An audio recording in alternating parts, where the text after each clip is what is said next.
இன்றைய நற்செய்தி, உங்கள் துக்கம் சந்தோஷமாக மாறும். யோவான் 16:20. இயேசு இந்த வசனத்தை சொன்னபோது சீஷர்கள் மிகுந்த குழப்பத்திலும் துயரத்திலும் இருந்தனர். சீஷர்கள் ஆறுதலற்று துக்கப்பட்டு கொண்டிருந்த வேளையில் இயேசு சொன்னார், நீங்கள் துக்கப்படுவீர்கள், ஆனாலும் உங்கள் துக்கம் சந்தோஷமாய் மாறும் என்றார்.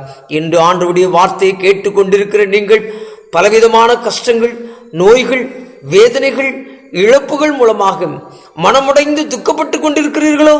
கவலைப்படாதீர்கள். நீங்கள் அனுபவிக்கும் துக்கம் நிலையானதல்ல. சங்கீதம் 30:5 சொல்லப்பட்டது போல, ஓர் இரவில் கண்ணீர் இருக்கலாம், ஆனால் காலையில் சந்தோஷம் வரும். உங்களை துக்கப்படுத்துவது ஆண்டவரின் நோக்கம் அல்ல.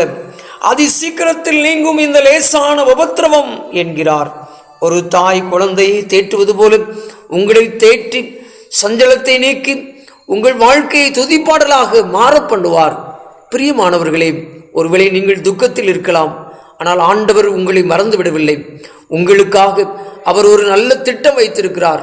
நீங்கள் வடிக்கிற ஒவ்வொரு கண்ணீரும் அவருடைய கணக்கில் உள்ளது. உங்கள் துக்கத்தை சந்தோஷமாக மாற்றுவார். இன்று முதல் நீங்கள் மகிழ்ச்சியோடு வாழ்வீர்கள். May God bless you. Amen.